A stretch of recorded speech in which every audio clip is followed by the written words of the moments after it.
Hello guys, welcome. इस video में guys हम लोग देखने वाले हैं कैसे हम लोग एरर हैंडल कर सकते हैं रूट लेआउट में। पिछले वीडियो में गाइस हम लोगों ने देखा था कैसे हम लोग एरर हैंडल कर सकते हैं लेआउट में। अगर हमें लेआउट में एरर हैंडल करना था तो हमें error.tsx फाइल को कहां पे रखना पड़ा था? पेरेंट में।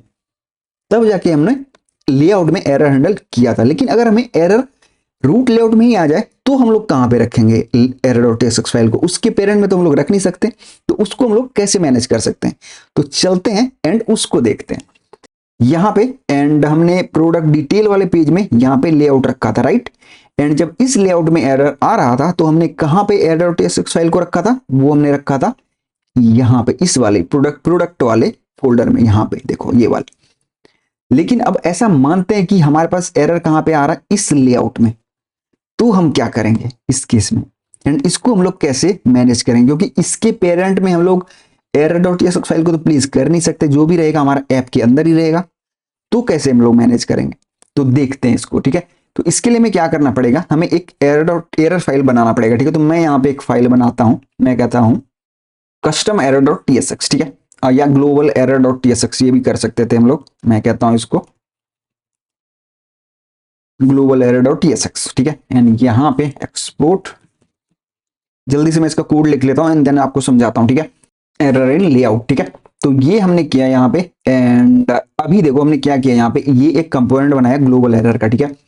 यहाँ पे मैंने क्या किया हुआ है, देखो ये वाला हमारा एरर रैपर कंपोनेंट है, ठीक है, जिसके अंदर मैंने ये एक सब कंपोनेंट यहाँ पे बनाया हुआ है। एंड इसके अंदर से मैंने एक स्टेट लिया हुआ है यहाँ पे, ठीक है, यहाँ पे यूज स्टेट। एंड यहाँ पे मैंने अगर एरर ट्रू होगा तो ये मैंने एरर थ्रो किया है, ठीक है। एंड इस बटन में जब आप क्लिक करोगे तो ये ट्रू हो जाएगा, ठीक है। यहाँ पे सिंपल जब भी आप क्लिक करोगे तो यहाँ पे एरर यहाँ से सिमुलेट होगा एक तरह से। एंड ये वाला कंपोनेंट, ठीक है, यहाँ पे हमने ये मैसेज पास किया एंड ये मैसेज मैंने यहाँ पे एरर के अंदर पास कर दिया है, ठीक है। जब ये थ्रो होगा एरर तो ये वाला एरर थ्रो होगा, एरर इन रूट लेआउट लिखते हैं इसको, ठीक है। तो मैं कहता हूँ यहाँ पे रूट लेआउट। एंड जब भी आप क्लिक करोगे तो ये वाला एरर थ्रो होगा, ये वाला मैसेज थ्रो होगा यहाँ से, ठीक है, एरर इन लेआउट यहाँ से। जब भी ये क्लिक होगा एंड इसको अभी हम लोग देखो कैसे यूज कर सकते हैं, ठीक है। ये हमने यहाँ पे स्टेट लिया हुआ है एंड ये मैंने यहाँ पे एक तरह से इंस्टेंस बनाया इसको एंड यहाँ पे इसको यूज किया हुआ है, ठीक है। ओके, अब अगर आपको इस लेआउट में एरर हैंडल करना है तो आपको क्या करना पड़ेगा? यहाँ पे एक फाइल बनाना पड़ेगा। मैं कहता हूँ यहाँ पे global.tsx, ठीक है, ये नाम रखना पड़ेगा ग्लोबल error.tsx, ठीक है। एंड मैं यहाँ पे लिख देता हूँ एक्सपोर्ट ग्लोबल एरर एंड यहाँ पे मैं कहता हूँ रिटर्न। एंड यहाँ पे एक डिव ले लेते हैं एंड मैं यहाँ पे एक बटन बना देता हूँ एंड मैं सिंपल यहाँ पे कह सकता हूँ रिफ्रेश। एंड यहाँ पे ऑन क्लिक तो मैं यहाँ पे कह सकता हूँ सिंपल। एंड इसको हमें क्या करना पड़ेगा? क्लाइंट कंपोनेंट बनाना पड़ेगा। तो मैं कहता हूँ यूज क्लाइंट, ठीक है। तो ये हमारा ग्लोबल error.tsx फाइल है, ठीक है। ओके, अब हम लोग इसको क्या करना पड़ेगा? हमने जो ये एरर बनाया ना, इसको हमें क्या करना पड़ेगा? हमारे पास एक चीज दिखाता हूँ यहाँ पे, देखो इसके पास क्या है, चिल्ड्रन एरर। तो हमें क्या करना पड़ेगा? इससे ये जो लेआउट है ना, इस चिल्ड्रन को अब रैप करना पड़ेगा यहाँ पे। तो मैं इसको रैप कर देता हूँ यहाँ पे, ठीक है, यहाँ पे, ठीक है, कुछ इस तरह से। एंड अभी ये परफेक्ट है, ठीक है, यहाँ पे इंपोर्ट कर लिया हमने। एंड अभी हम लोग चलते हैं एंड इसको हम लोग जब क्लिक करेंगे, देखो अब एक काम करते हैं, चलते हैं हम लोग यहाँ पे, ठीक है। यहाँ पे हम लोग करते हैं क्लिक सिमुलेट एरर। अभी भी आपको लेकिन एरर वहां से थ्रो उस तरह से होता हुआ नहीं दिख रहा है, लेकिन आपको यहाँ पे एरर दिख रहा है, एरर इन लेआउट। लेकिन हमें कहाँ पे दिखना चाहिए था? हमें एक पेज दिखना चाहिए था ये, लेकिन ये हुआ नहीं। तो ये एरर कब दिखेगा आपको? ये दिखेगा आपको प्रोडक्शन में, ठीक है।